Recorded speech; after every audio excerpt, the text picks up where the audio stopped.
older Americans are working longer than ever before. Believe it or not, some actually want to. And others, whether they want to or not, they have to. How long will baby boomers keep working? For some, the answer is forever. I'm Tyrone Bowman. This is Tyrone Bowman Tonight. According to VOX, and I will give you the story in a moment. Let me put this on mute. According to VOX, to grossly paraphrase Kim Kardashian, nobody stops working anymore. Just look at who's in the running for the top job in the nation. A 77-year-old against an 81-year-old, both vying to keep working for another 4 years. Yet, they're in lockstep with a national trend. Older Americans are working longer, into their 60s and even their 70s and beyond. Among Americans 65 and older, 19% were still working last year, which is almost a twofold increase from the late 1980s.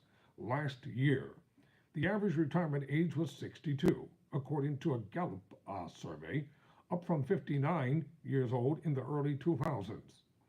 Older people aren't just delaying retirement, but working longer hours. On average, this group's annual work hours are almost 30% higher than they were in 1987. The question of why is hard to answer. People keep working because they want to and because they have to, and sometimes a mix of both. You can think of it as both a reflection of empowered preferences to go with work more and longer, to go to work more and longer, versus curtailed savings that force you into the labor force. They're both happening, says economist Catherine Edwards.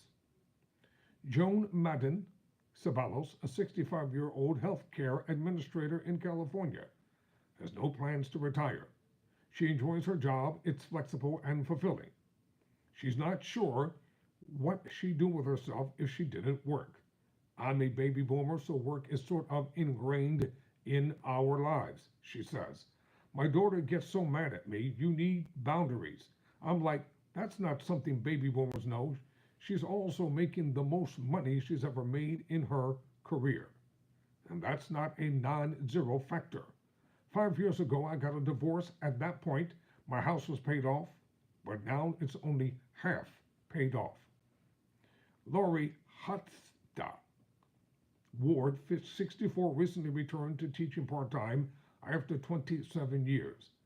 I was bored after pandemic restrictions were lifted and my kids returned to college and high school full-time. She tells VOX her local school district needed more substitute teachers and the flexibility of the schedule was a perk. But for her, too, it's not only about personal fulfillment, but that pricey tuition, too. I thought it would be beneficial to have the extra income, she says. We have a tight labor market right now, which means there are a lot of open jobs desperate for workers, so college-educated workers who have good, interesting jobs can more easily choose to keep working. There's also less of a social norm to retire at a certain age than before. But what's also undeniable is that retirement security has gotten less attainable, thanks to decades of stagnant wages, recessions, an intense few years of high inflation, and the disappearance of pensions. Around the world, as people live longer and face future shortfalls into government retirement funds, the age at which people get full retirement benefits keeps going up. Last year, French people staged massive incendiary protests against a government proposal to raise retirement age from 62 to 64. The law passed anyway.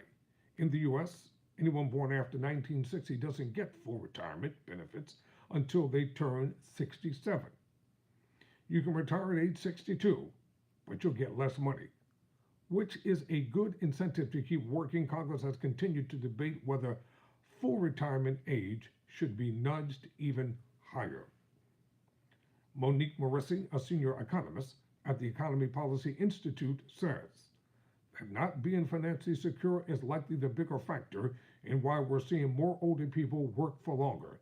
In 2022, according to the survey of consumer finances, almost 43% of people between 55 and 64 didn't have a retirement savings account. In just the past few years, there has been a spat of viral headlines about older Americans continuing to work difficult jobs out of necessity. Like an 82-year-old man working as a Walmart cashier until a GoFundMe raised $100,000 for the 89-year-old man who delivered pizza to pay his bills until he too received $20,000 thanks to a fundraising campaign. It is very much a tale of two types of older workers, says Marissi. Half have it good and half have it bad. In the next segment, I'll talk about a tale of two workers, but it's not always clear which is which. I'm Tyrone Bowman. Never surrender, never quit.